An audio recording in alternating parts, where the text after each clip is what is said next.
Oh my. Vanessa Bryant. Ooh, Vanessa gave it to us. Yes, Vanessa. You see him. Look at the detail. That's he right there. Thank you. Size 14.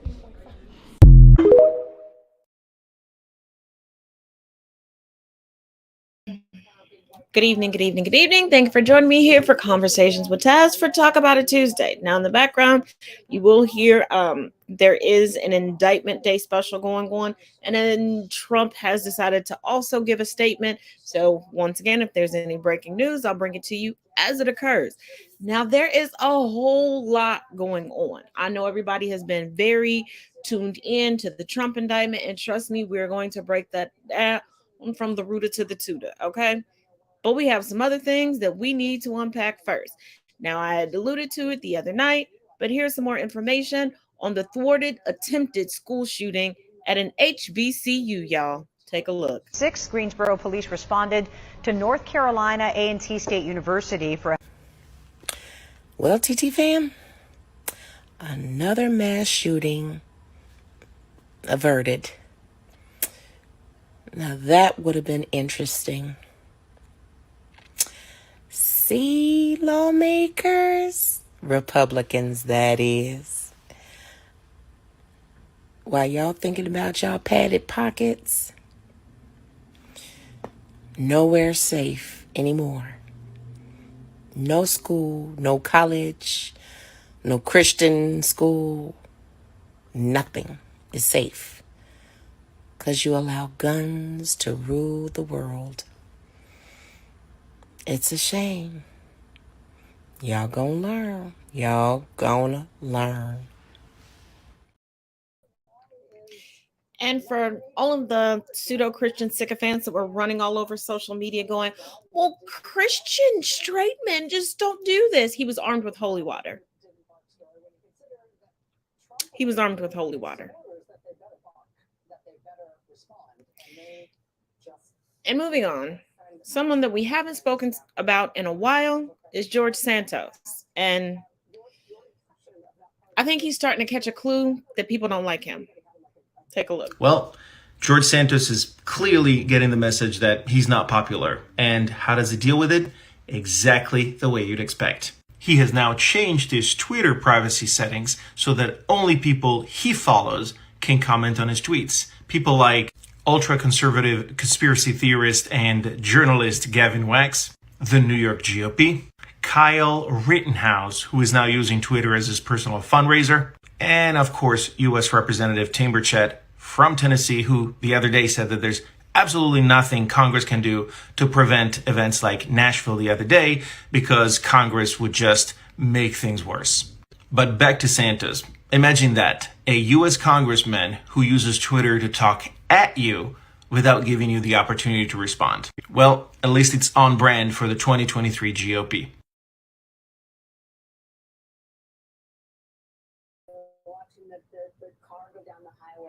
You want to know what's also becoming more and more on brand for this country as a whole? Nazis, specifically in the Midwest. Buckle up. Well, some Hutchinson residents tonight are angry after a picture of a local company's truck blew up on social media, showing what appears to be a reference to a white supremacist slogan printed on the side of it. Tonight, the owner says he's defending that slogan, saying it will bring him more business. KAKE's Eli Higgins spent the day in Hutchinson to get to the bottom of it. Eli? Well, Dad, we're talking about the photo you see on the screen behind me. This truck has the phrase 14 words by David Lane printed on the side. If you don't know what this is, you're not the only one. But when residents found out, they were shocked. This truck, owned by Kansas Air Seeder Service, is drawing a lot of attention in the streets of Hutchinson. Printed on the side, 14 words by David Lane. I don't care what a bunch of degenerates, Marxists, and pedophiles have to say about my work. Owner Ross Hack defends the saying.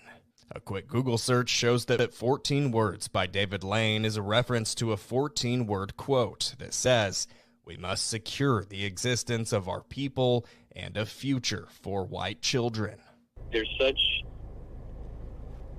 a rash of anti-whiteism in this country, and I can't believe they would make a story about a working man's truck that has a quote on there that says nothing bad about anybody or any race.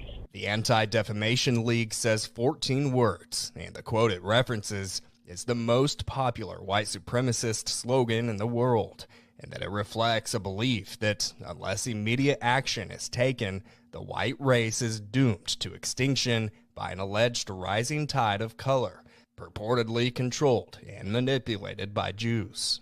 A Facebook post of the truck quickly spread, and people aren't happy. Michelle Renee says, "Why untag your business? Are you not proud of your racism and white superiority?" Jesse Borowski says, "It is utterly disgusting to me that such an openly racist group resides in our city." I put it on there for the saying. For who that person is or whatever he did, people can argue about that. That has nothing to do with the person. It's a good quote.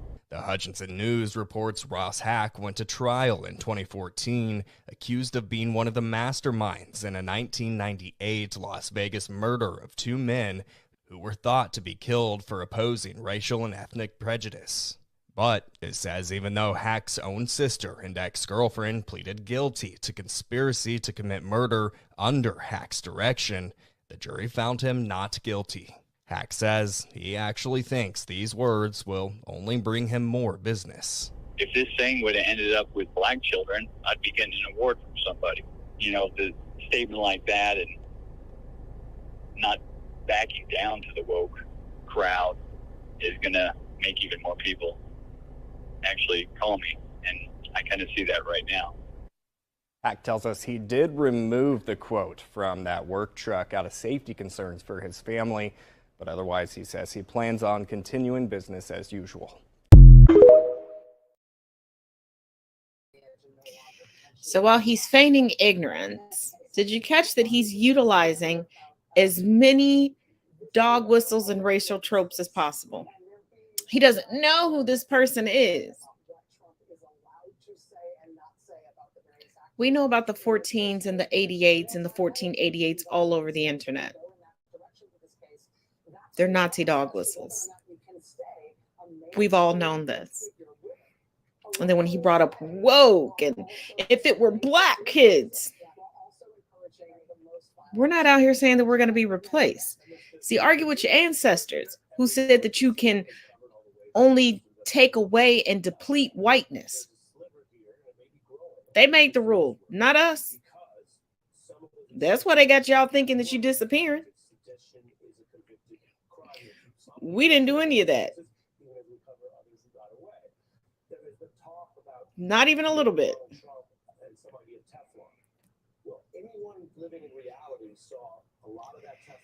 Like I said, there is a lot to get into today.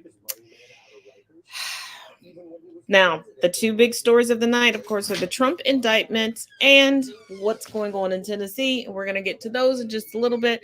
But there is a big, interesting story going on down in Florida with DeSantis. So let's take a look. In Florida right now, you're in Florida. That's correct. They're about to pass a permitless carry. What would be the advantage, safety-wise, of permitless carry? There is no benefit to the community. It has become a political issue, and somewhere along the lines, we stopped listening to law enforcement. The men and women who patrol the streets every night at risk to their own lives. Go ask the street cop what he or she thinks about encountering lots of people with a gun stuck in their waistband. It's not going to make our communities safer. It's going to make them more dangerous.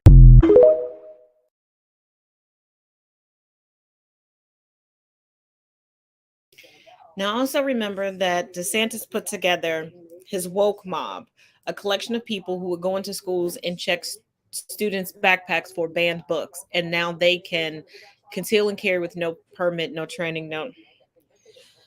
But coming from USAtoday.com, Governor Ron DeSantis quietly signs permitless carry gun ban within hours of it landing on his desk. And the only people that were allowed in were members of the NRA. Governor Ron DeSantis quietly signed a bill Monday that eliminates licensing requirements for Florida residents to carry a concealed firearm in most public places. The Florida Senate voted 27-13 last week, and DeSantis signed the bill as quickly as he got it in a closed-door gathering with supporters, making Florida the 26th state that does not require concealed weapons license. Under the legislation, state residents who can legally own a gun will be allowed to carry one without a permit and training, and a background check will not be required to carry concealed guns in public. The law takes effect on July 1st.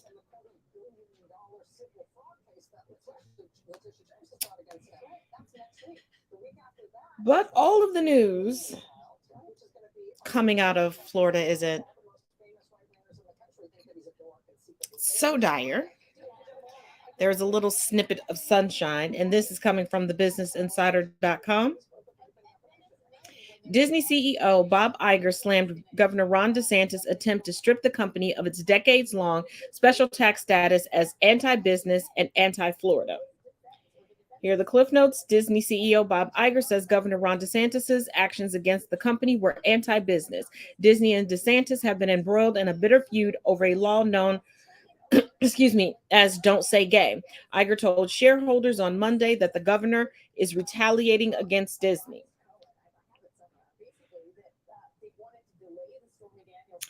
Iger said Disney has contributed jobs, community service, tourism, and all sorts of other responsible business practices to Florida, claiming that the company was the state's largest taxpayer. I don't know, I can't talk today. Any action that thwarts those efforts simply to retaliate for a position the company took sounds not just anti-business, but it sounds anti-Florida, Iger said. Former Disney CEO Bob Chapek was initially slow to respond to the bill despite mounting pressure to denounce it, angering both the public and its staff, who accused the company of sidestepping the issue. Chapek ultimately spoke out against the legislation in March of 2022. Well, if you think that's interesting, I know one thing that probably isn't going to be passed around too much in Florida, but I'm happy for this creator and this influencer and this trans community and trans rights activist, Dylan Mulvaney. Take a look. Transgender influencer Dylan Mulvaney found a very unique way to mark the 1-year anniversary since she publicly came out as trans, by announcing a partnership with beer company Bud Light. Dylan announced the partnership on social media over the weekend, sharing a series of different videos of herself proudly posing with a Bud Light can, one of which even had her face printed on it. One video showed a delighted Dylan dressed up in an incredibly elegant ensemble while posing with a host of beer cans, and another clip showed her lounging in the bathtub while holding an open beer. But while Dylan seems thrilled with her new partnership, Bud Light has faced some backlash for choosing to team up with the controversial influencer. Several conservative critics accused Bud Light of going woke and said that the beer company obviously doesn't understand its target demographic. Meanwhile, others simply called the partnership weird, insisting that it doesn't seem like a very natural collaboration for the beer company. However, as with any social media controversy, there were also plenty of people coming at it from the other side, praising both Dylan and Bud Light for promoting inclusivity and coming up with such a unique partnership. So, what do you think? Let us know in the comments, and then don't forget to head over to dailymail.com for the rest of the news you need to know today.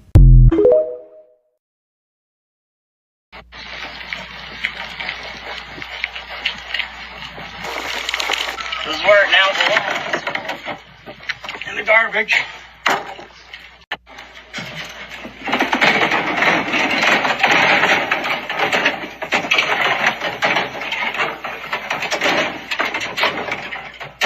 Old in the canoe.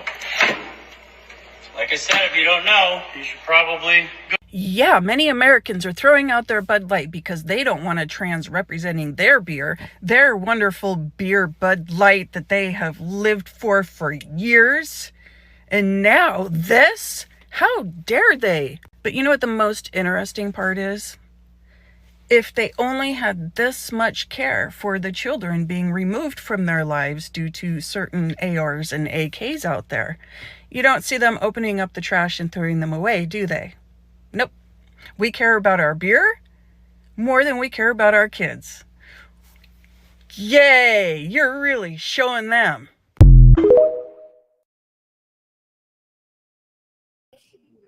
Have you ever noticed that truly problematic people do not know how to protest? They're destroying things that they already purchased. See, remember when we found out that Goya was problematic? We collectively were like, okay, whatever's in your cabinet, use it up. And we started researching and finding other brands, other companies. See, they think that they're sticking it to the man by destroying what was already paid for. And it's always trivial, materialistic things.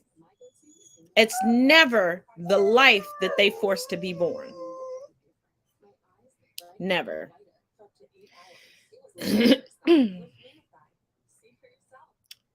But you know, it is what it is, I guess. I got one more thing before we get into, well, a couple more things before we get into the crux of the night. And you all remember that Fox v. Dominion voting machine case? It keeps getting worse and worse for Fox, and I love it more and more for them. This one's a long one, so get comfy. Everyone, welcome to the show. So Dominion voting system scored a huge win in their defamation lawsuit against Fox. As you guys likely know, Dominion and Fox have been trying to get the judge to issue a summary judgment in their favor, each of them. That would mean that the judge, after looking at all of the evidence, believes that there's no reason to go to trial, right? So each side has been arguing that the facts are so strong in their favor that the judge should just rule against going to trial, should rule against the other side, not even bother with the trial, just give them the win. Well, Dominion has just scored a pretty big summary judgment on every one except for one final issue. It's the most important issue, but they scored wins in every other way. So here's what went down. The judge ruled definitively that Fox failed to provide evidence to prove that Dominion voting systems rigged the 2020 election. Done. I mean, in a 130-page ruling, Judge Eric Davis wrote in part, quote, Fox failed to meet its burden. The evidence developed in the civil proceeding demonstrates that it is crystal clear that none of the statements relating to Dominion about the 2020 election are true. Therefore, the court will grant summary judgment in favor of Dominion on the element of falsity. And the judge capitalized and bolded the word crystal when he wrote crystal clear. The judge also ruled in favor of Dominion regarding the fact that Fox did, in fact, publish false statements against the company. Dominion was also handed a win in regard to defamation per se, which means that under New York state law, statements made on Fox caused Dominion to be exposed to, quote, public contempt, hatred, ridicule, aversion, or disgrace. And those statements injured Dominion, quote, in her or his trade, business, or profession. In addition to all of that, the judge ruled against Fox in their arguments of neutral reporting and fair reporting privilege, because Fox had claimed, oh, we have a duty and a right to report on anything that's newsworthy and anything that's of public importance. So the judge was like, no, you don't. So to sum this all up, Dominion won on all arguments, with the exception of actual malice. Fox has won on nothing. They've won not a single issue. So this means that the only defense that Fox can lay out in court now is actual malice. And the judge maintains that he can't determine whether or not Fox acted with actual malice. So the jury is going to need to review all of the evidence, and then they will make the determination. And actual malice is what's necessary to prove that Fox willfully defamed Dominion. Dominion will have to, in court, prove that Fox knew that what they were telling the audience was a lie, but they did it anyway. It's already been determined that they lied. It just needs to be determined, what was their state of mind. So if they can prove that one final charge in the trial coming up this month, Dominion will win on every single allegation. And then the jury just needs to decide how much to award in actual damages, punitive damages, because remember, the 1.6 that they're asking for, that's actual damages. That's what they're saying. They've been damaged in their business, that they're going to lose $1.6 billion in revenue. But the jury can award them punitive damages, which is basically like slapping Fox on the wrist or slapping him in the face, more likely, and saying, this is your punishment, don't do this again. So this is monumental because it tells the jury that Fox is guilty of most of what they're accused of doing, right? So state of mind and motive are really all the jury needs to determine. And there's a ton of written evidence, as I've shared with you guys, to prove their guilt. I will be shocked if the jury doesn't rule in Dominion's favor, because, it's in black and white. You've got people out there who are saying this is false. Fox's own brain desk or brain department, whatever the hell they call it, warned them that these allegations against Dominion were false in their estimation, and they just continued to allow their guests to spew it out. There was even stuff that came out over the weekend about how they had I think it was November, shortly after, like 2 weeks or so after the election, they had banned Giuliani, Sidney Powell, and Jenna Ellis from coming on Fox. But then, because they saw their numbers going down, because they saw Newsmax taking over their audience and luring them over with all of the election fraud conspiracies, they did a 180. They started going in the other direction again. So for them to prove that they didn't know is going to be really, really tough. But either way, though, this ruling should wake up their audience. It should tell them if they're... Now we know it's not going to wake up their audience, but let me give you a little bit more information. So Fox has another lawsuit to deal with because an employee of Fox, it looks like this woman was being intimidated to lie and not bring up producers and certain online personalities when it comes to this case. So they're trying to preemptively sue her so she can be, and it doesn't seem to be working either. Like I said, I know everybody has been focused on Trump, and we're going to get there. We're going to get there. But we're going to talk about everything else that's being overshadowed because of Trump. Because as I discovered before coming on air tonight on Instagram, the conspiracy theories are swarming. And now it is like some national conspiracy about the dollar with Trump. No, Trump is not that important. He broke the law. Now, is the media doing a great job of giving you all the detailed information that you need about everything? No, but there's no conspiracy about it. But that's why y'all have me.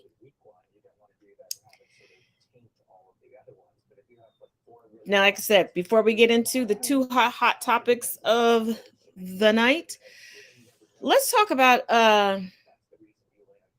Dr. Jill Biden, the FLOTUS, the First Lady of the United States, if you will, and just how tone deaf she's been. So before we begin to roll these clips, as always, make sure you check out the links in the description of this video because there is a blog post that you will definitively need to read if all the rest of this misses you, and you need to read it anyway. But let's get into it. So I know we'll have the champions come to the White House. We always do. So, we'll have LSU come. But you know what? I'm going to tell Joe, I think Iowa should come too because they played such a good game. So, right? So winners and losers, that's sportsmanship. Boy, get your dumb ass out of here.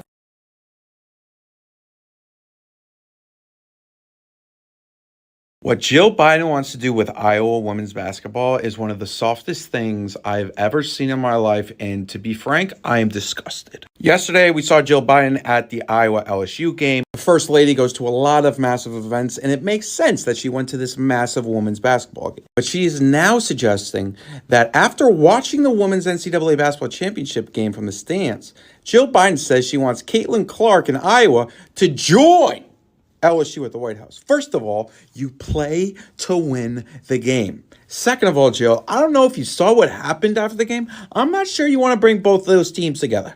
All right? I don't know if that's going to work out. What in the T-ball nonsense is this? If Iowa has any backbone, they will say no. Same with LSU. If they're told, oh, Iowa will be there, they should say, we're not going there. No, we're not going. LSU has never won a championship before. And Jill Biden coming out and saying she wants Iowa and LSU to come to the White House is absolutely absurd. You want this team that has never won to share that victory with the losing team.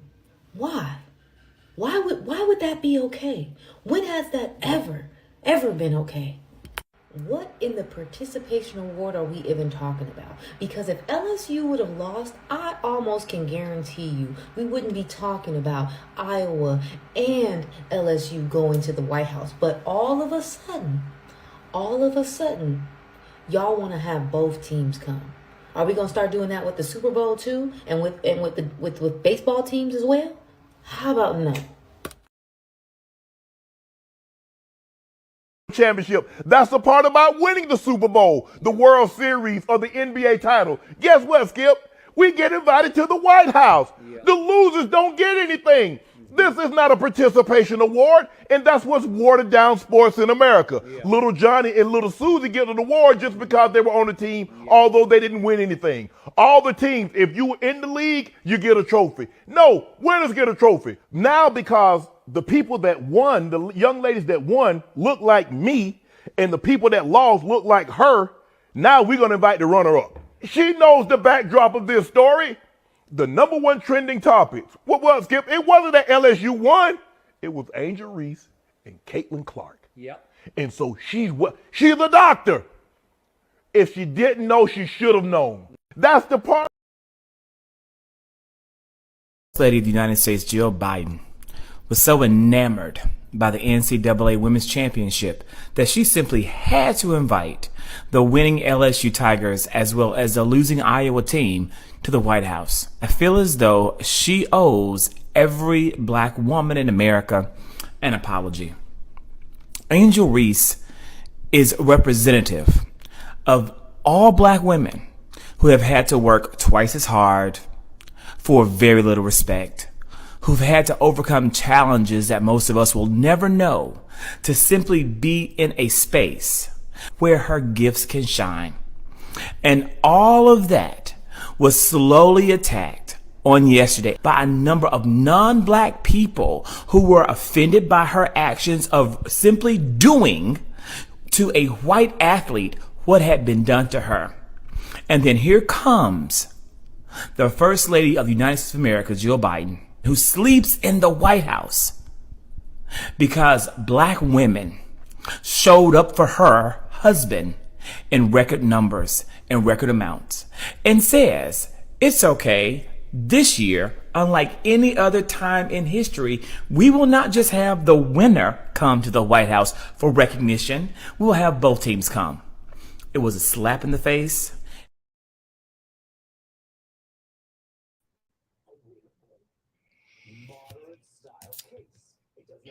Now, after quite a few phone calls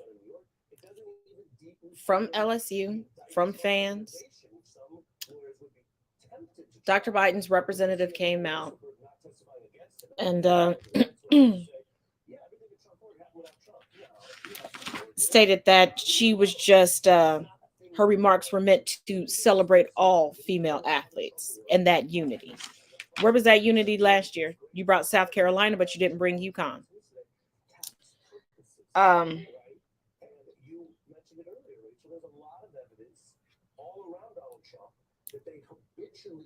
Caitlin Clark did speak up and stated that she basically doesn't want the participation trophy, as she should. As she should.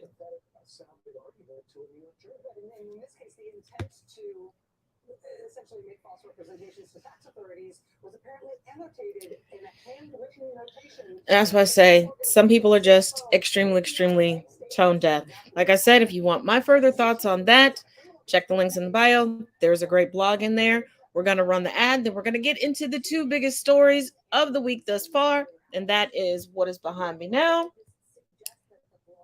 and Trump's arraignment.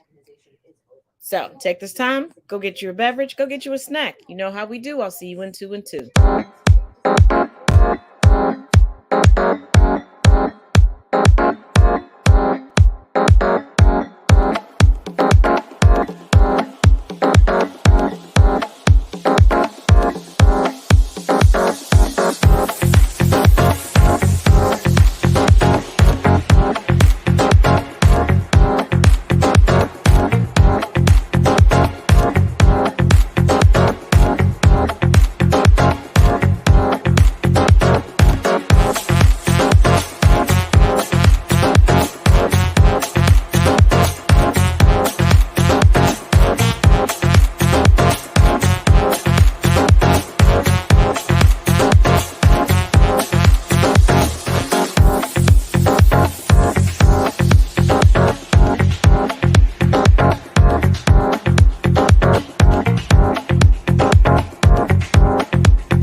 I wouldn't call it racist, he's not even 2 years old yet, but I could confidently say my kid does not prefer white people, and while he tolerates us at home, that's all he's got here. But the minute we're out in our world of diversity, we are shit. He's looking at us like, what are you still doing here, Uber driver? Yesterday, my wife takes him to a music class at the library, and she said he approached a woman who was not white with his arms lifted, and my wife looks at her and says, like, do you know him? Because usually my mother-in-law takes him to that class. And the lady's like, I don't think I've ever seen him before. But he kept on insisting, and she picked him up, and he was the happiest guy in the world.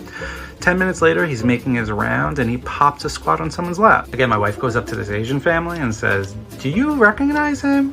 And the lady says, I've never seen him in my life. Later on in the day, my wife shared the story with her mom, and her mom sent this picture back and said, oh yeah, that's just what he does. This was last week.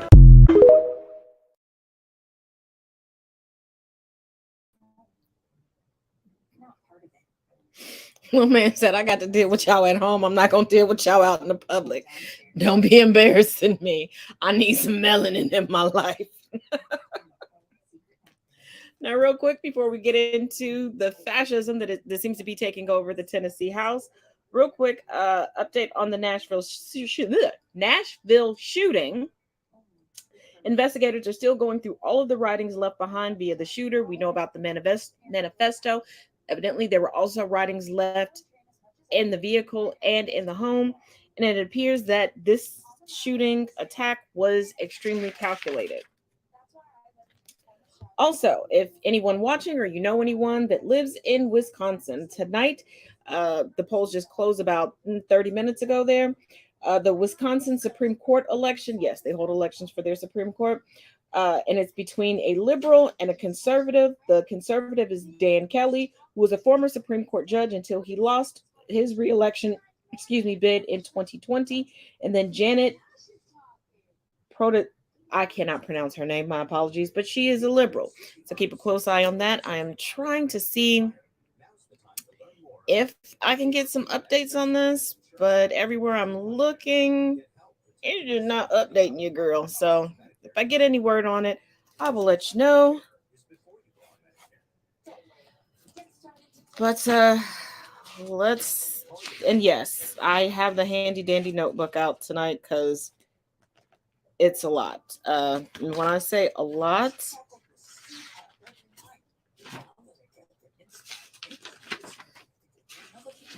yeah, I'm still turning pages. Wait a minute. Yeah, it's a lot of notes that I've taken on all of this. So, day before yesterday, there was a huge walkout protest with students and their parents, and they ascended upon the House in Tennessee. That is not the only protest that was going on. That is not the only unrest, and it's not the only time fascism was being weaponized against citizens of the United States. Let's roll the clips. This is what democracy looks like in Republican states today.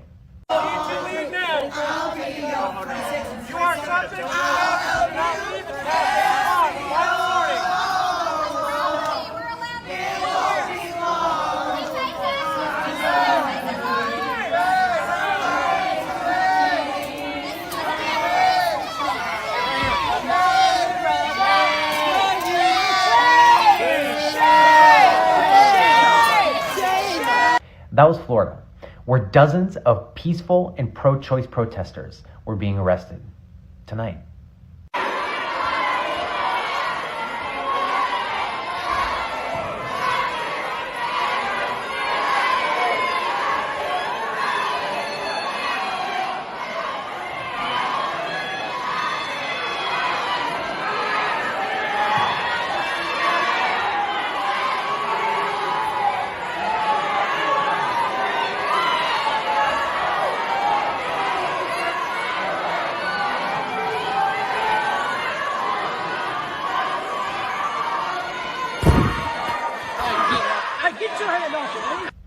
And that was Nashville, Tennessee, where after thousands of people came out to protest gun violence, Republicans are looking to expel the Democratic representatives who stood with their constituents. And while the mainstream media spins its wheels covering the Trump motorcade, these are the stories that we need to be amplifying to save democracy.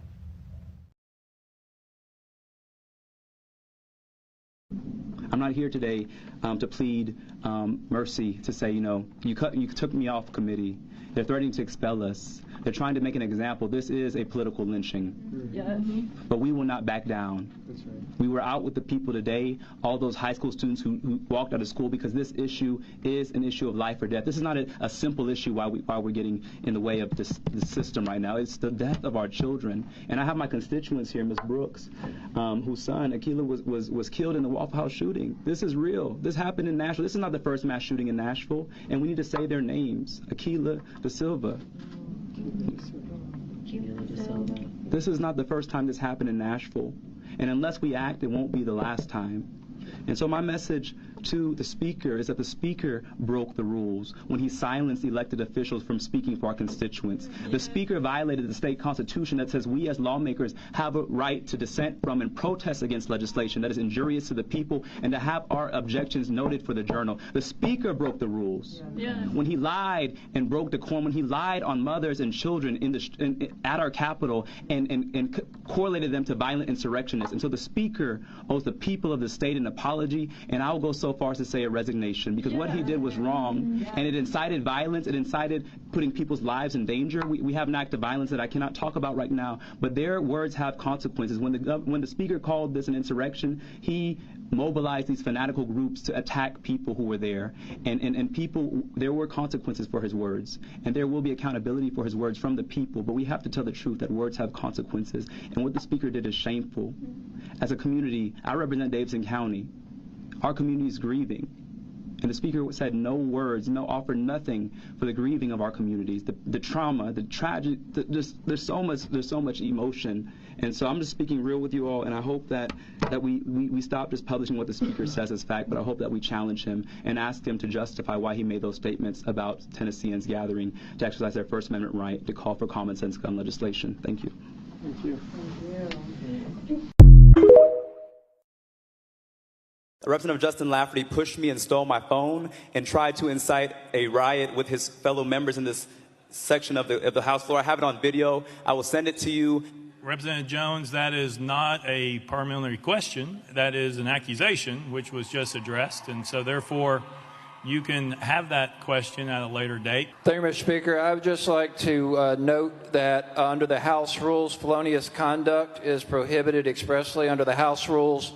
Battery is a felony offense in Tennessee that involves any physical contact with another individual that is against their will or not consented to. Having witnessed a battery on this House floor, I think we need to respond in kind to anyone who has committed this felonious conduct at the appropriate time.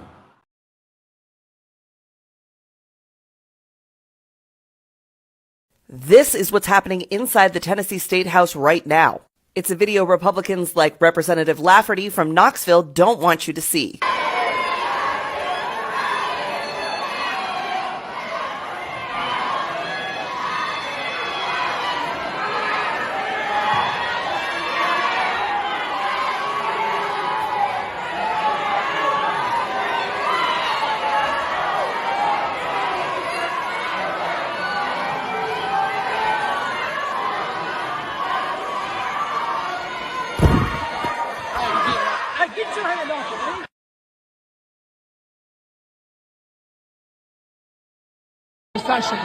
That they're going to have to answer to all these people in here that this is about people power, and that the voice of the people will no better be silenced no matter what happens.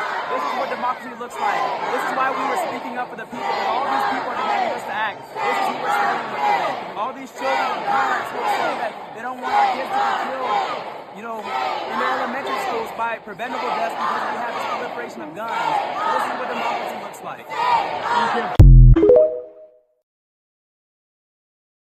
Families who took the time to come to this Capitol and have their voice heard and stand up for their children and call for action to keep our community safe, they deserve an apology from someone in this building. And I want to apologize to them. I hope our friends across the aisle will have the courage to apologize to them too. Because though all of you were here yesterday, you know that that was nothing resembling an insurrection.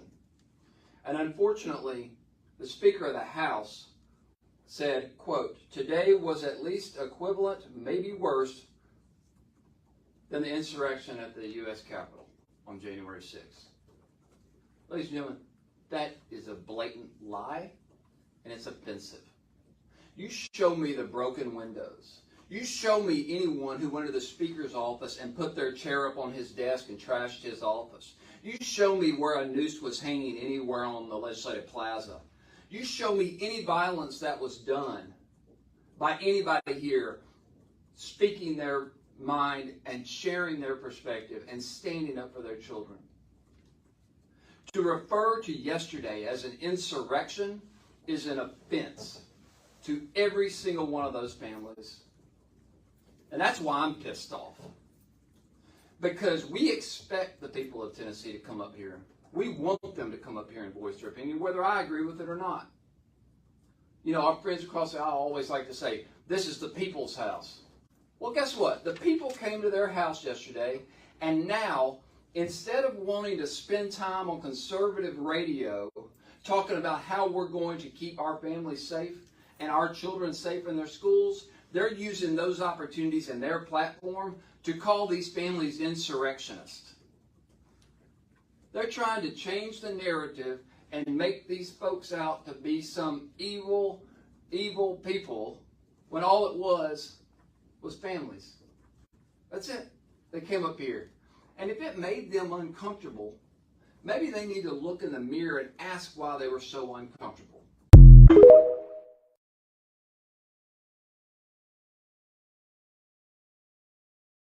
This is another representative they're trying to remove. This is from her Twitter. So they're claiming Article 2, Section 12 of the Tennessee Constitution provides each house may determine the rules of proceedings, punish its members for disorderly behavior, and with concurrence of 2/3 expel a member. They're saying they're not complying with permanent rules of order, adhering to decorum, speaking only when recognition, not crowding around the clerk's desk, avoiding personalities, and not using props or display political messages. Gloria Johnson, Justin Pearson, and Justin Jones did knowingly and intentionally bring disorder and dishonor to the House representatives through their individual and collective actions. The last part I can read, Representative Johnson and her colleagues, something gathered at her desk, moved in unison to the well and began shouting without cognition. This is the guy that drafted the letter. Married 5 children, Catholic, went to Cornell and Emory. Ironically, he's on the Civil Justice Committee and the subcommittee. Well, look who his endorser is, Gino. What's up, bro?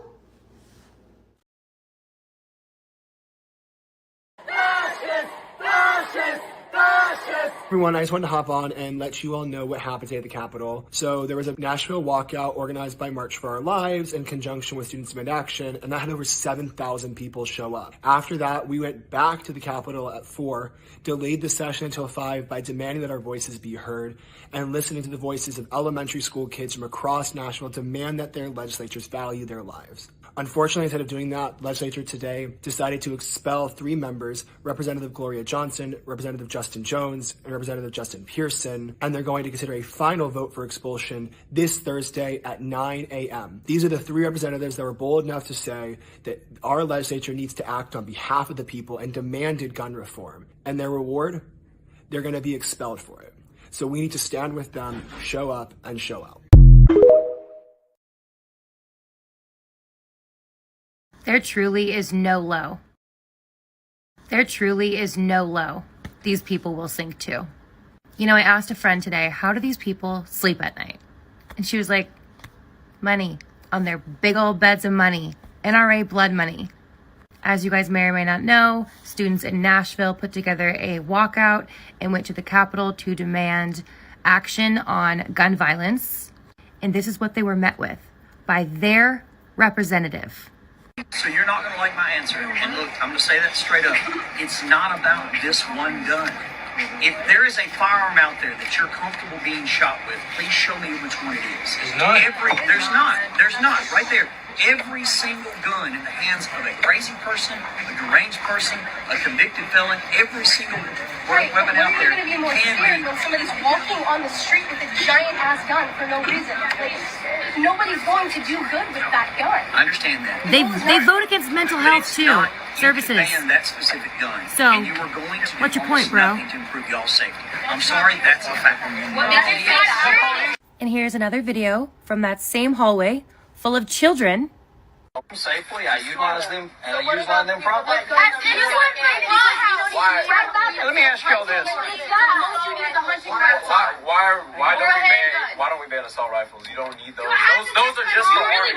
He doesn't give a fuck. Everyday people should not own What are you doing with your military war? Hold on, let him answer that.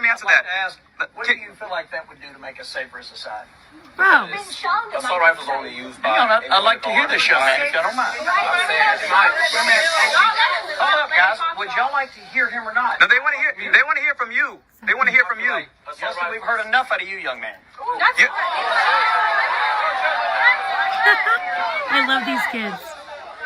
Please continue. I feel like assault rifles should only be owned by people in the army. There's no point in. He is literally spitting in the face of all those children, telling them that there's nothing he can do. When those kids are the ones that have to go to school every single day and be worried about this shit while he sits up in his high castle with all his blood money. I mean, They don't care about kids. And clearly they don't care about their own constituents. The majority of the people in this country support gun control, common sense gun laws. They're talking about banning assault weapons and red flag laws. He might as well just flip them the bird and say, fuck all y'all. Fuck them kids. Just walk out. It's basically what he's doing. Disgusting. I'm not a fan of conspiracy theories, but bear with me for a minute. I'm beginning to think something weird is going on here. So today, Tennessee went full fascist, and tomorrow it will complete its measures of going full fascist, throwing out opposing politicians, even though they're elected officials. Today we've spent most of the day in the mainstream media looking at a parked aircraft and parked cars outside Trump Tower.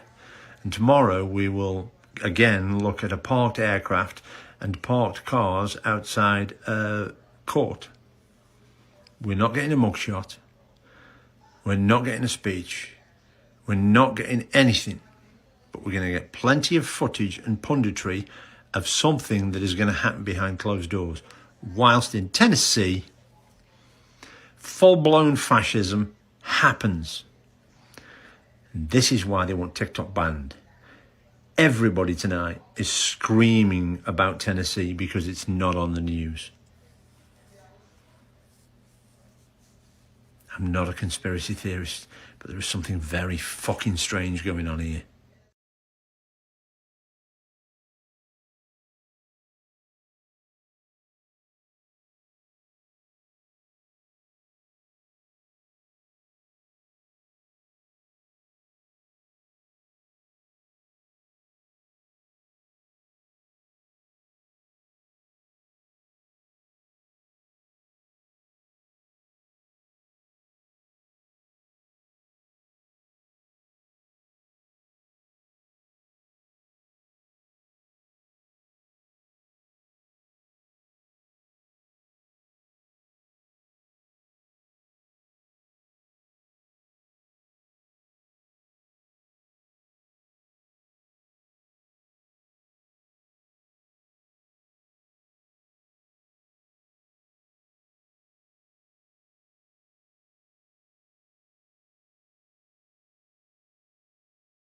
According to the Tennessee Lookout, an article posted about 45 minutes ago now, the vote to expel Representatives Johnson, Pearson, and Jones has been moved to Thursday, 4/6. If you need details on what's happened, click that up there. Go back to the previous video. I explained it as best I possibly can in a minute. What we need to do now is to get the word out about this. National media really needs to be covering this. When you see videos about this from me or from others, repost it, share it. I know there's some big creators like Under the Desk and Olivia Giuliana have been talking about this today. Then we need to let them know that we are watching, especially if you're a constituent of any of these Republican reps. But if you live in the state, call the speaker, call the governor, let them know that you know what's going on and that you are paying attention. Sexton would like nothing more than to be able to silence these three because they're his biggest problems in the House. They're the ones that speak out the most. They have social media connection. What he's done is kick the hornet's nest, and it's time to let him know that we're angry, we're watching, and we will make him feel it. Good morning. The date has been set to expel 3 members of the Tennessee legislature, and it is Thursday at 9 a.m. In response to this, one of the members who will be affected, Gloria Johnson of Knoxville, said, "We've had admitted child molesters on the floor. We've had members that peed in each other's office chairs. We had somebody who has illegally prescribed drugs to their cousin mistress, and nothing ever happened to those folks." But apparently, the Tennessee legislature draws the line at standing alongside kids protesting for safer schools. That is simply not tolerable.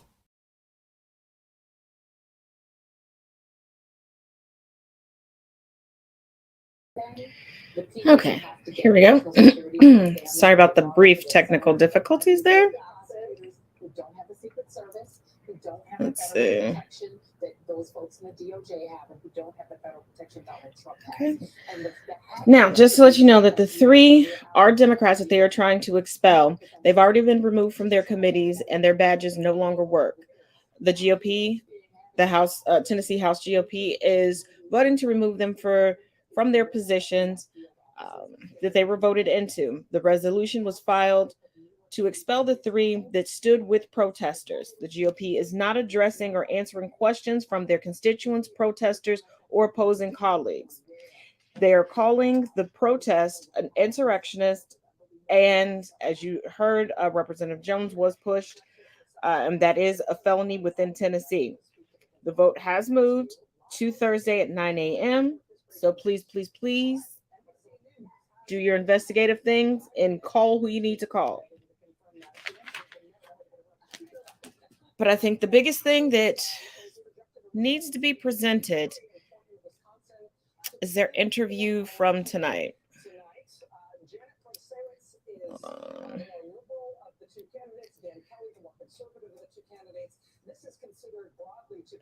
Oh, here we go. One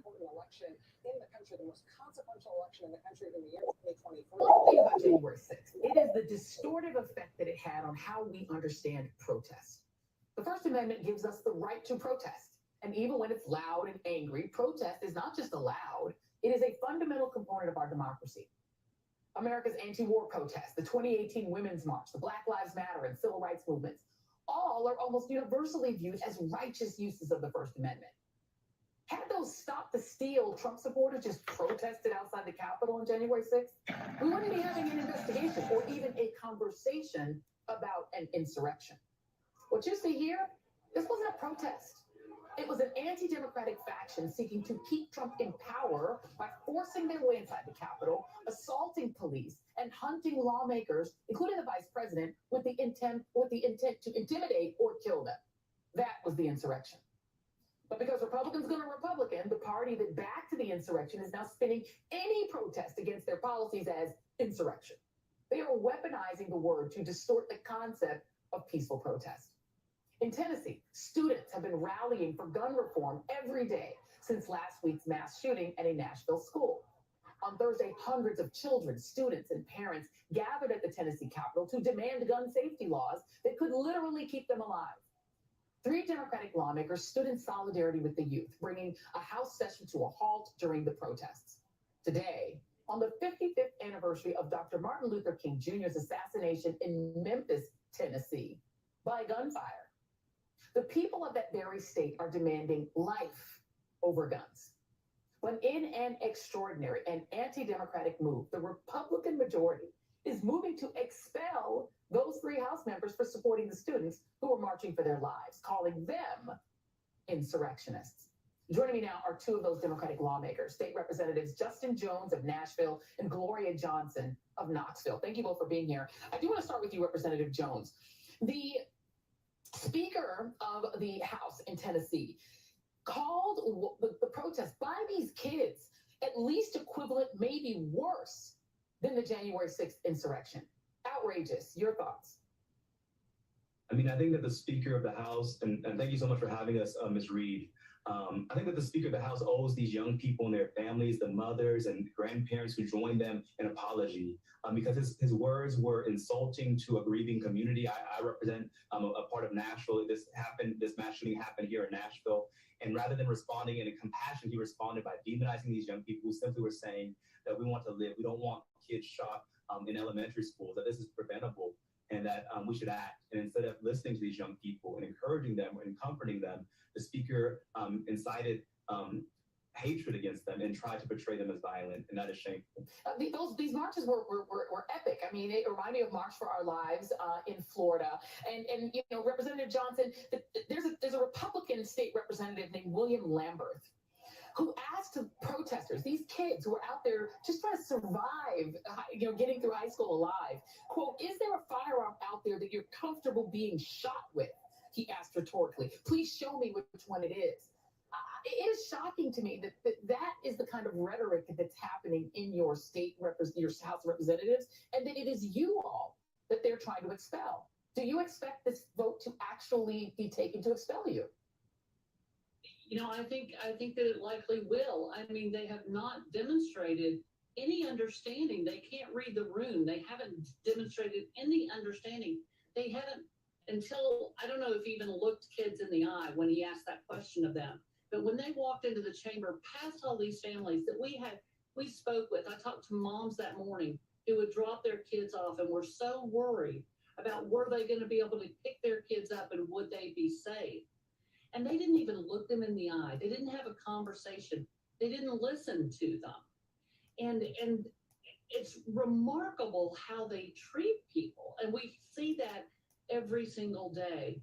And the way they treated these folks who were afraid for their lives.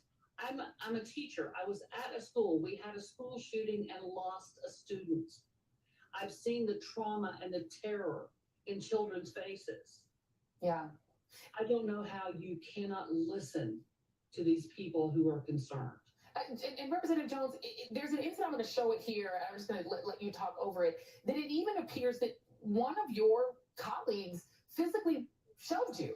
They had physical contact with you. Can you just explain what happened? Last night on the House floor was a very sad day for Tennessee. Our colleagues, in a partisan manner, the first completely partisan vote for expulsion, voted to begin the process of expelling us. And as I was reporting the gallery, as they cleared the media and the people who were gathered in the gallery, the speaker ordered them cleared. I was reporting it, and my colleague, Representative Justin Lafferty, pushed me and took my cell phone and acted in a disorderly way. But he is not being threatened with expulsion. Instead, we three lawmakers who simply were saying that we stand with our constituents as they cry out and plead for us to take action on kids being killed in schools. We're being threatened with being expelled for standing and doing our job as legislators, just to listen to the grief of our people and to act on it. And last thing to Representative Johnson, have there been incidents that I understand have been like lascivious, like frightening incidents of a sexual nature for which there have been no attempts to expel members, right? Well, absolutely. I mean, we've had members pee in each other's office chairs. We have a child molester. We had a child molester on the House floor for years. He was an admitted child molester. I brought an expulsion for him. They had him chairing an education committee. He was a teacher and basketball coach that sexually abused 3 14-year-olds. And we tried to expel him, and they said, well, his voters knew and they elected him, so we can't overturn what they wanted. Unbelievable. Well, please come back, because we want to know what happens with your case as Tennessee State Representatives just.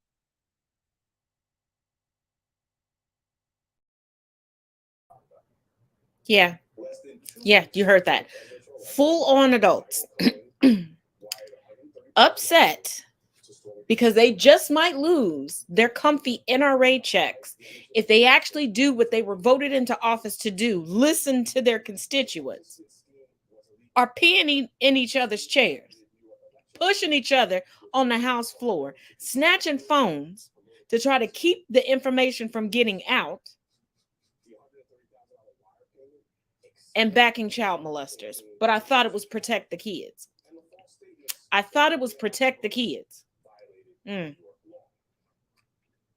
See, this is how much they're protecting kids. See, while everybody was distracted by Trump yet again, this is what happened in Florida. We all need to see this footage coming out of Tallahassee, Florida tonight, where Tallahassee police officers are arresting peaceful pro-choice protesters outside of City Hall. That includes the Senate Minority Leader, Lauren Book, and the party chair, Nikki Fried. They're being arrested for peacefully protesting the 6-week abortion ban. Watch. Subject to arrest. We are not so. You gotta be kidding me. Oh, come on. You are subject to arrest without leaving.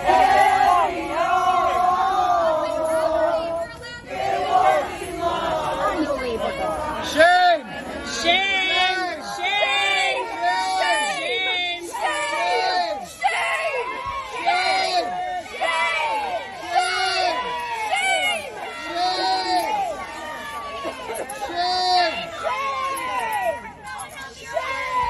Peaceful protest. We were permitted to be here. We were permitted to be here. Shame. I'll be your friend. I'll help you carry on. We won't be long. Stage over here. Stage over here. Shame.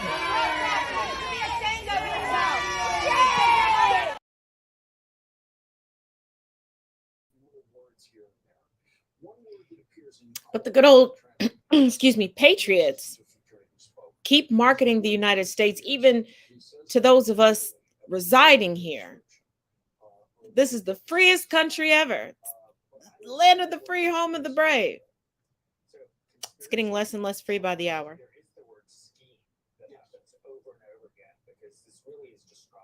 So for the women, the white women who voted for Trump and then tried to put everything on our shoulders, how you like it now? How you like it now? How well are your white male counterparts protecting you now?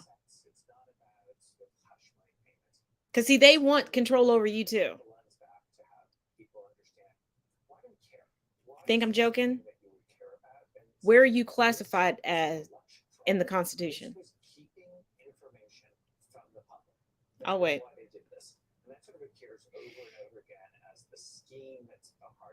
Oh, but that's not all. Take a look at what Utah is trying to do to the youth, because I thought everything was about parental choice. Thought it was about parental choice. Take a look. So when we say that the United States is trending towards fascism, we don't mean like in the distant future or some dystopian, future. It's like right now, like trending towards that, like right now, as you can see.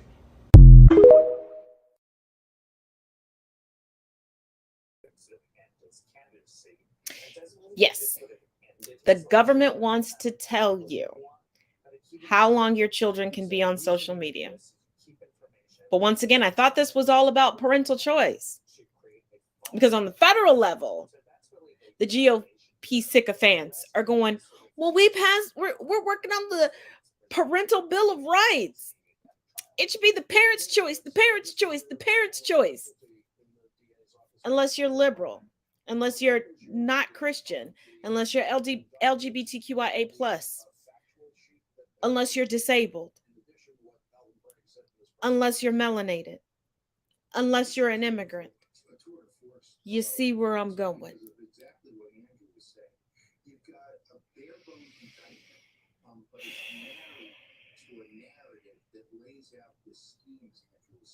They didn't need to charge the conspiracy because the actual charges anticipate the scheme. And I think that the DA did a terrific. If you have some time tomorrow, please reach out, whether on social media, over the phone, email, whatever, to the governor of Tennessee. If you truly believe in protecting children, please do.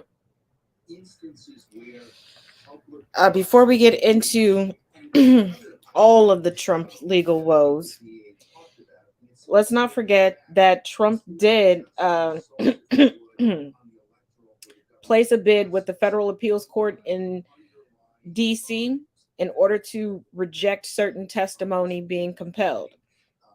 Well, that federal appeals court said, these people have to come in and they have to testify. They're not getting out of it. And who are these people? And why is Trump shaking in his boots about them testifying? Mark Meadows, former chief of staff. Stephen Miller, the uber racist that had a big hand in everything Trump did. Ken Cuccinelli, John Ratcliffe, and Robert O'Brien. So report to court, sirs.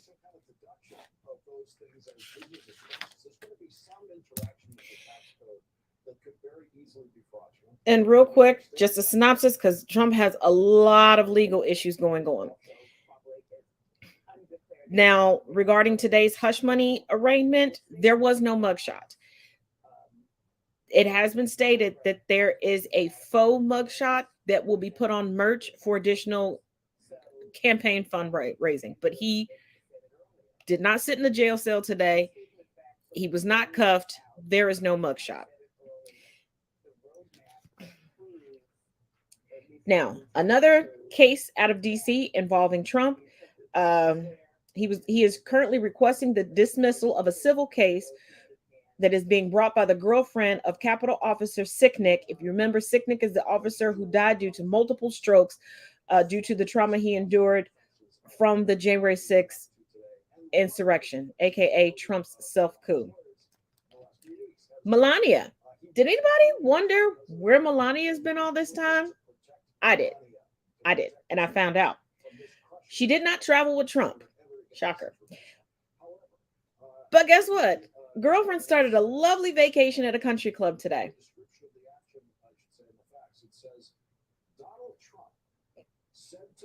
No joke. Now, as far as his legal woes in Georgia, the indictments are now predicted to surface the first week in May. It may include dozens of indictments, and it is said, rumored, allegedly, going to be a bombshell. Those that could possibly be indicted out of Fulton County, Georgia, are Trump, Mark Meadows, then Attorney General John Eastman, Lindsey Graham, Rudy Giuliani, David Perdue, Kelly Loeffler, and the 8 to 10 fake electors. The possible, most plausible charges that they could be indicted on: racketeering. And here's why. Racketeering requires 2 predicate crimes and a conspiracy. It could also be brought up on solicitation to commit election fraud, conspiracy to commit election fraud, interference with an election, false documentation, forgery, fraud, and false statements under oath, perjury, and possibly more.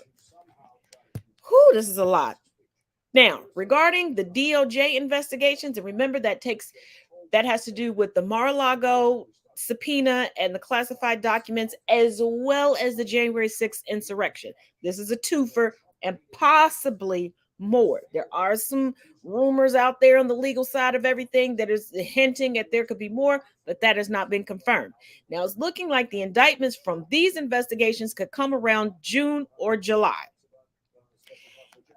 Now, the pre-arraignment information.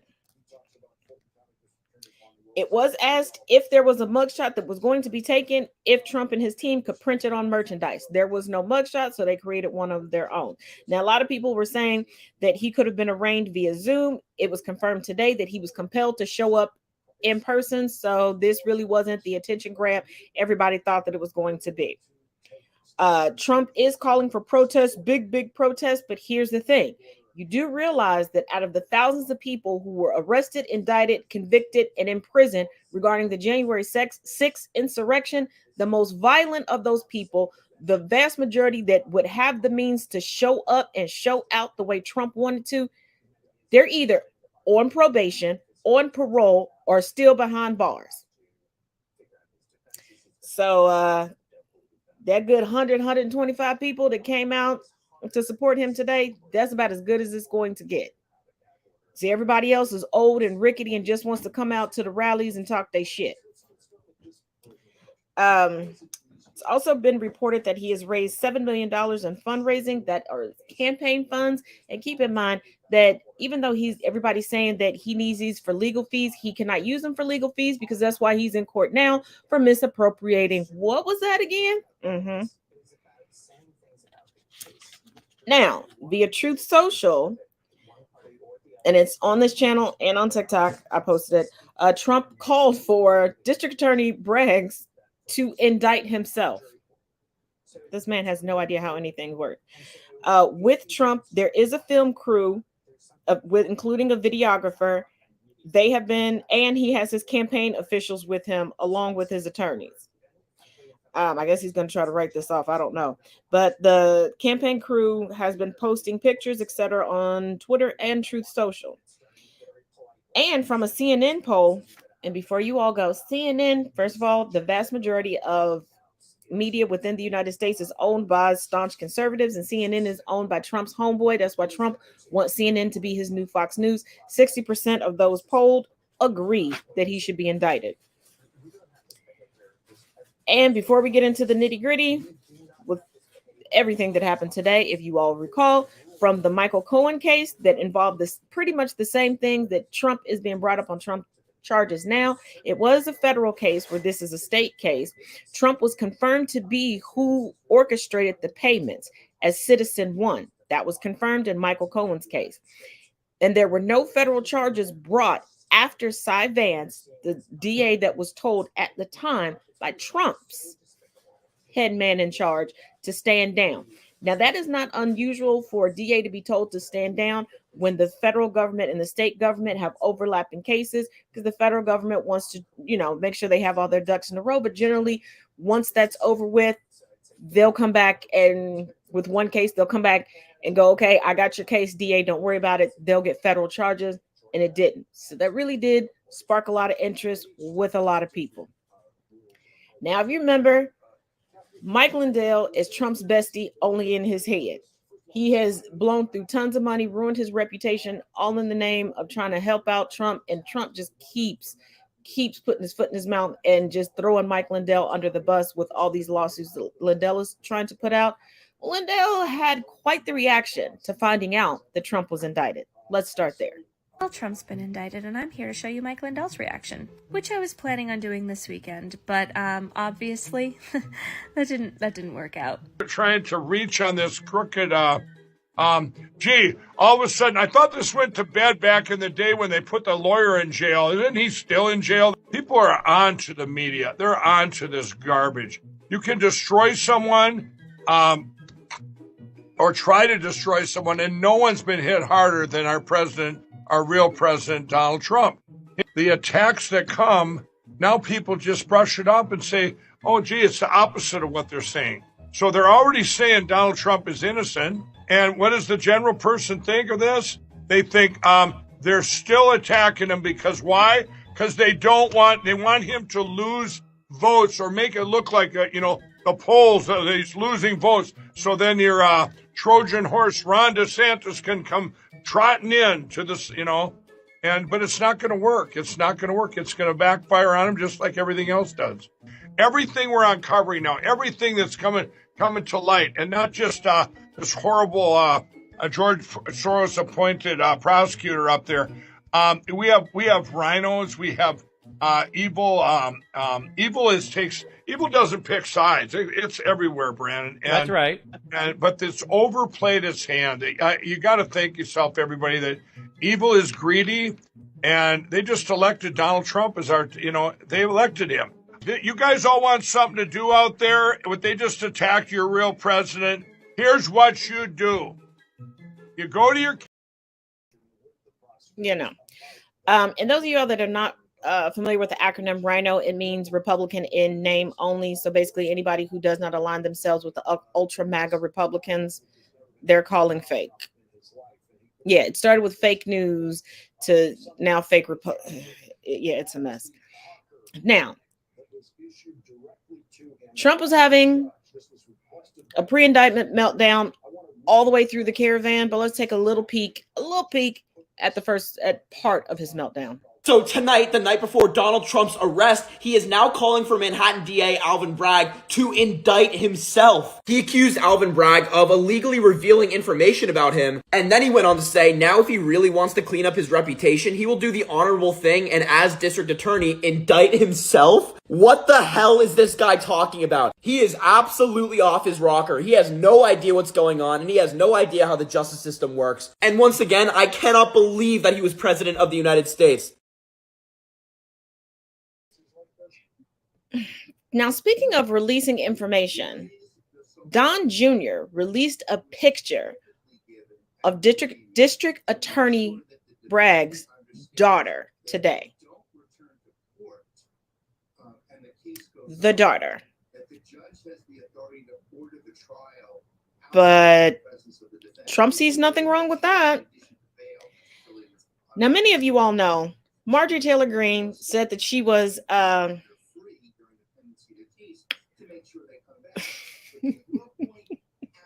she was coordinating and putting together a protest for Trump. Now, she didn't take the time to get a permit. You want to know what she did take the time to do? Talk big shit on Twitter. Like New York is not the fuck around and find out capital of the United States. But she only stayed for 5 minutes and was surrounded for the most part while she was there for those 5 minutes by a gaggle of reporters. Then went back to her SUV and did interviews there. In the SUV, not on site. But let's take a look. President Trump is joining some of the most incredible people in history being arrested today. Nelson Mandela was arrested, served time in prison. Jesus Jesus was arrested and murdered by the Roman government. There have been many people throughout history that have been arrested and persecuted by radical, corrupt governments. And it's beginning today in New York City. And I just can't believe it's happening, but I'll always support him. He's done nothing wrong. Before you ask, yes. She compared the heretic Donald John Trump to Nelson Mandela and Jesus Christ. Now, I believe she did that because she was just looking away, trying to. She doesn't know any activist. She doesn't know any activists that were. She couldn't even say Dr. King, let alone a white activist. I mean, because it would be wrong for her to name a Klan member. Bet you she could rattle those off.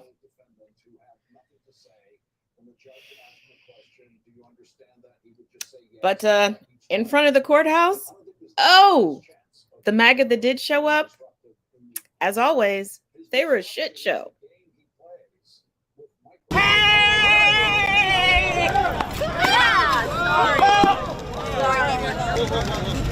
I think you're on the wrong side. You're on the wrong side. You're on the wrong side. You're on the wrong side. I don't care. I really don't. Good for you. You're on the wrong side. You're on the wrong side. You're on the wrong side. You're on the wrong side. No, wait. You're on the wrong side, bitch. I'm not a tourist. I'm from New York. What's good? What's good? Wait till you defund the cops all the way. Hey, when you defund the cops totally, it's gonna be you and me.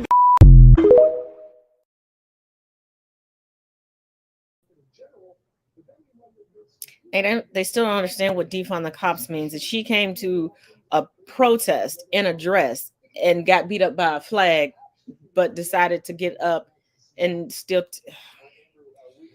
Anywho, let's get into this indictment. So, as I told you, while en route to the courthouse, he was on Truth Social talking about how surreal it was, all this other stuff. It was scheduled to start at 2:15. It did start about 8 minutes late, and it was procedural issues. It was no grandstanding or anything like that.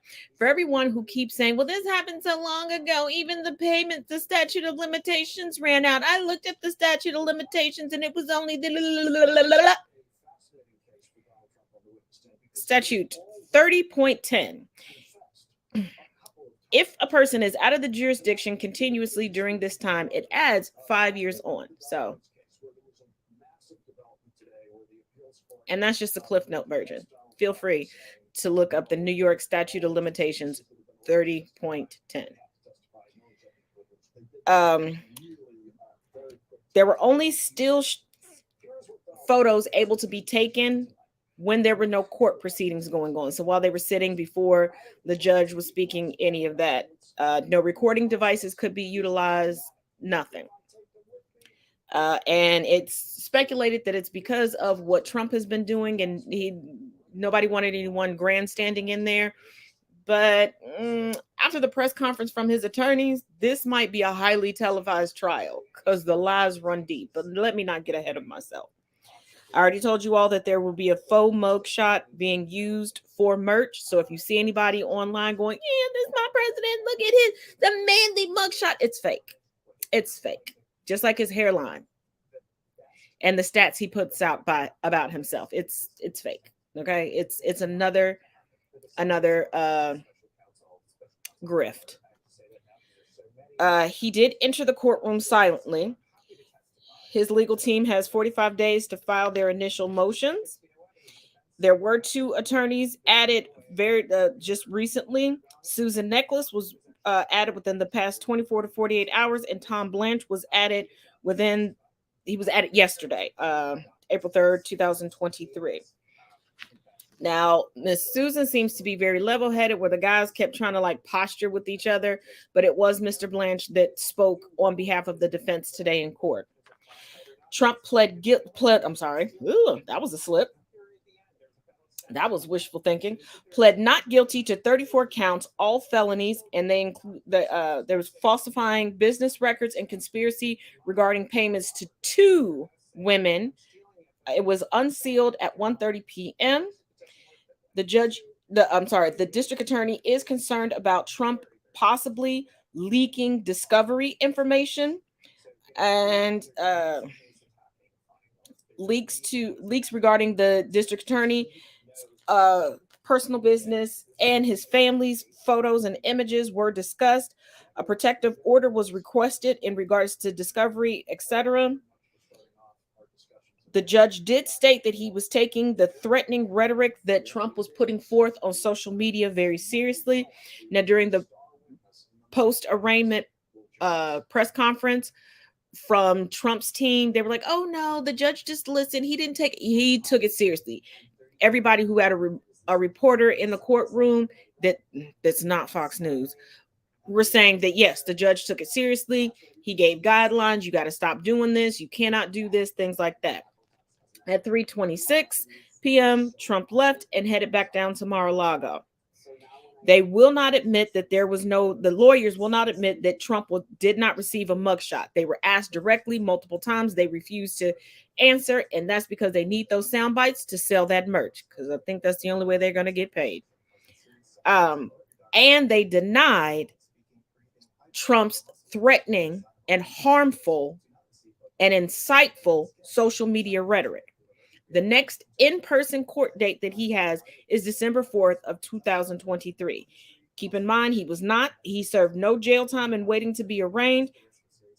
And his attorneys have requested that for the December date that he would not have to show up in person. And the judge was like, homie, come on in here, sit down. This is what you're going to do.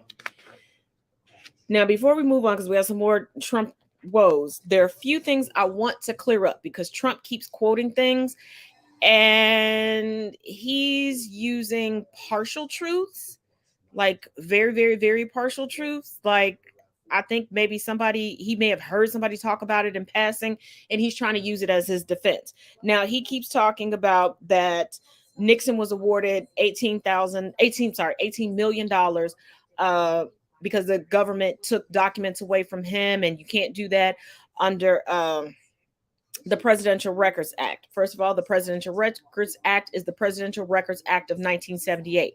That was well after Nixon was removed from office. And let me give you the details, because this settlement did occur, but it occurred in the year 2000. The Justice Department agreed to pay the estate of former President Nixon as compensation for presidential papers, photographs, and tape recordings that were seized post his 1974 resignation. The settlement ended a 20-year legal battle. Yes, Nixon was suing the Department of Justice. Now, here's the settlement breakdown, because this family didn't get rich off of this. $7.4 million went to the estate lawyers. That was the largest chunk of it all. $6 million went to the Nixon Foundation, which finances the Nixon Presidential Library. $3.75 million went to taxes. The family, and at this time it was just his two daughters remaining, got a whopping shared $90,000. And just to give you a Cliff Note version of the Presidential Act of 1978, it basically changed the legal ownership of the official records of the POTUS, President of the United States, from private to public, and established a new statutory structure under which presidents and subsequently NARA must manage the records of their administrations. And remember, I also told you that Trump is raising this money under the guise that it's for his legal fees, but he's reporting it as campaign donations. Now, this is what campaign donations can be used for: daily expenses, staff salaries, rent, travel, advertising, phones, office supplies, and equipment. It cannot be used for anything personal. Should it be used for something personal, like his personal legal fees, he can be right back, actually, on the federal side, where he is now. Also included in this indictment with the 34 counts, looks like there's some campaign issues. And the timeline is looking like he was writing these checks out from Trump Organization while he was president, which is a big no-no. But that is not all of Trump's legal woes. I know I gave y'all some updates on some other stuff, but baby, it's a cornucopia. So you agree that the Justice Department was weaponized under the Trump administration? I can attest to it personally. I don't need to look at other stories. What do you mean by that? Well, when Trump and his lawyers in the White House and in the Justice Department brought both a civil and a criminal case against me for publishing a book that didn't go through the pre-publication review process when they know that it had been cleared in the regular order, that is abusing the Justice Department, and there are plenty of other examples besides. That's a fact, and we're going to fight it. I want to turn now to the DOJ case into the classified documents at Trump's Mar-a-Lago resort. This is according to the Washington Post. The Washington Post is saying that federal investigators have gathered new and significant evidence that after the subpoena was delivered, that Trump looked through the contents of some of the boxes of documents in his home, apparently out of a desire to keep certain things in his possession. Do you know whether he reviewed certain classified documents after receiving the subpoena? No, I have nothing to do with that case. I do not know. You don't know if he, because you actually looked through some of the documents, correct? No, that's inaccurate. I did a search for the Attorney General case. You looked at well, I mean, but you looked at the office and the residence, and you did not see any documents? No, I wasn't looking for classified documents, no. And I think you could read my affidavit. It's public record. No, I was looking for tax documents on another garbage case by Letitia James. Okay. So in response to a request for a separate legal matter, the Attorney General Letitia James that you just brought up, you swore that on May 5th, 2022, that you diligently search respondent's personal office, meaning Donald Trump's, located at Mar-a-Lago, including all desks, drawers, file cabinets, etc. 6 days later, the DOJ would subpoena Trump for classified documents. If you did a diligent search, Alina, wouldn't you have seen the trove of classified documents that were eventually found there? No, because if you look at the scope of what I did and what I was looking for, it was not classified documents and it had nothing to do with this case. I was looking for tax documents. Okay, so even if they were there, you don't think that you would have recognized them. Is that what you're saying?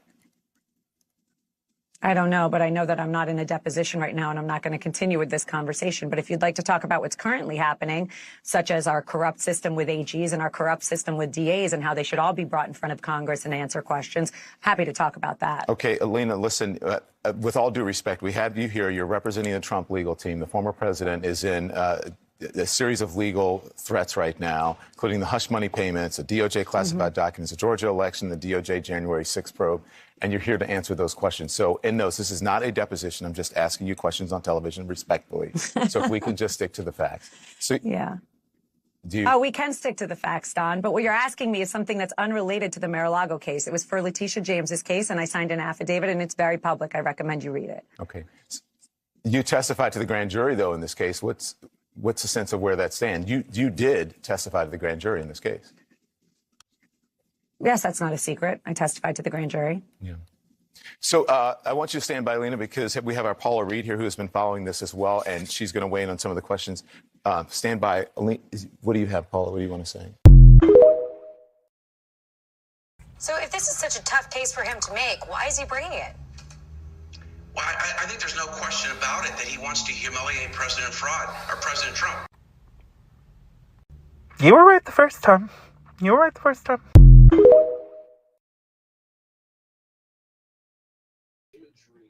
Now, we figured out where Melania is. But have you noticed that the golden child has been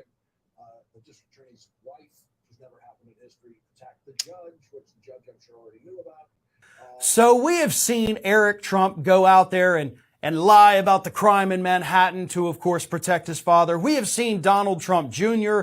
put out his frantic hand-waving videos where he totally swears he is definitely not on drugs. But what about Ivanka, right? Ivanka has been relatively muted in her response to the announcement that her father was being indicted. So muted, in fact, that the only response she has put out so far was a post not on Twitter, not on YouTube, not even on Facebook. She put out a post on Instagram that just said this: I love my father and I love my country. Today, I am pained for both. I appreciate the voices across the political spectrum expressing support and concern. That's it.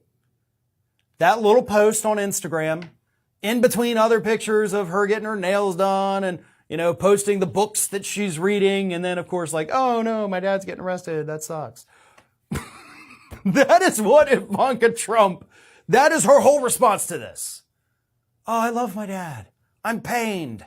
Well, time to go. I'm going to go take more pictures and do some fun stuff because my life's not ruined right now, she thinks. It's funny because Ivanka, of course, is the golden child. It's Trump's favorite kid, and everybody in the world knows that. It's got to be tough for those other kids too, right? Knowing that everybody knows Ivanka's the favorite. And this is the kind of response she gives. Let's also not forget, because if we're going to talk about Ivanka trying to distance herself from her family, we got to talk about all the things. She recently had her lawyers go to a judge in Manhattan trying to argue that everybody else committed the fraud that her and her siblings and her dad are being sued for in an upcoming October trial. Her lawyers literally said, nope, that was everybody else. She wasn't involved. She should be dropped from the case. So she is trying to throw her family under the bus. A report from People magazine last week said that those close to Ivanka said that, she's kind of done. She's done publicly defending her dad. She's done with all of his presidential ambitions. She wants nothing to do with it. She just wants to go back to her normal life and her kids. Well, you can't. Because Ivanka, whether you like it or not, you are involved. You are involved in more things than the other kids. You sat with him for 4 years in that White House as he destroyed this country. You sat with him on January 6th of 2021 as his supporters stormed the Capitol. You sat there, by the way, as your husband was working out business deals in the Middle East while serving in the presidential administration. You're reaping those benefits right now. Oh, and by the way, trying to get yourself dropped from that lawsuit, which of course the judge saw right through, your name is on some of the documents that are fraud. So, yeah, you can argue all you want that it was everybody else that did it, but some of those documents actually have your signature on them. Not your dad's, not your brother's, yours. So distance yourself all you want, Ivanka. At the end of the day, when justice comes, you're going to be standing right there with your dad and your brothers facing the very same music. Now, I told you all a while ago that she was pulling the ultimate Trump. I'm cool with you. You're the greatest ever. Ooh, you're my idol as long as you're fattening my pockets.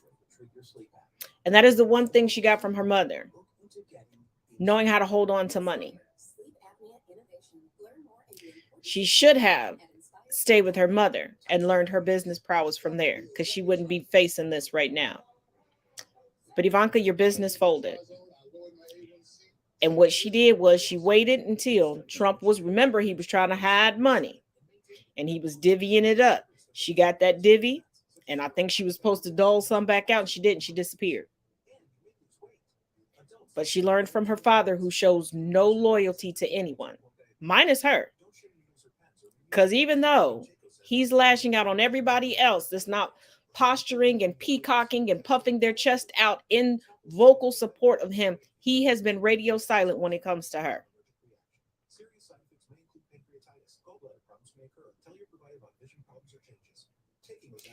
But see, when you show no loyalty, there's no loyalty left to you. When you live a life of lies, eventually you are devoured by the flies.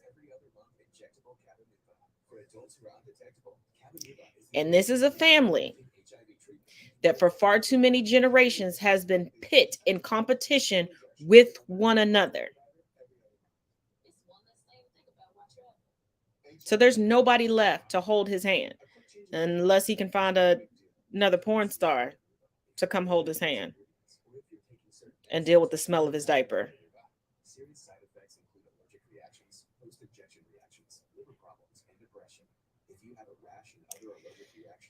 But as always, Thank you for joining me here on Conversations with Taz for Talk About It Tuesday. You can catch me tomorrow. We'll get into it with Taz and Chris with our favorite resident, Ginger. And be sure to check out the links in the bio of the video. Trust me, you're going to get a lot. I know I gave you all a lot of information tonight, but there's a lot more information in those links. Please share this episode, even if you don't share anymore. And if people just want to hear about Tennessee, Florida, Utah, and Trump, just tell them to start at the 30-minute mark. And I want to leave you all with this last little tidbit. Oh, yes. And check out the community tab on this channel and answer the poll. As always, each one teach one, each one reach one. Later. Let's have a conversation about the Second Amendment, because I think it's about you. So I was having a conversation with a conservative yesterday, and I was like, why do you think that we need AR-15s? And I realized that many conservatives are fundamentally confused about what the Second Amendment means, because their answer didn't seem to make sense. And they spoke about how if we start losing our Second Amendment rights, and I was like, wait. What do you mean losing our Second Amendment rights? They were like, well, if they take our rights away. I was like, hold on. Do you understand what the Second Amendment affords you? Because it doesn't seem like you do. Let me break this down for you as an attorney. Obviously, we know the language of the Second Amendment, whatever, the right of the people to keep and bear arms. The language, the jurisprudence of that amendment is subject to interpretation. Now, there are many canons of interpretation, but I'll give you an example. Previously, the Second Amendment didn't include the right to self-defense. It was only after Scalia decided in 2008 in the Heller case that it applied to self-defense, right? And that's a nugget that I wanted you all to hear. But also, I did put it in the comment section, but I did, before I completely shut it down for the night, it was the liberal judge that won in Wisconsin for their Supreme Court election. And thank you, DMAC, for that information. But y'all have a good night.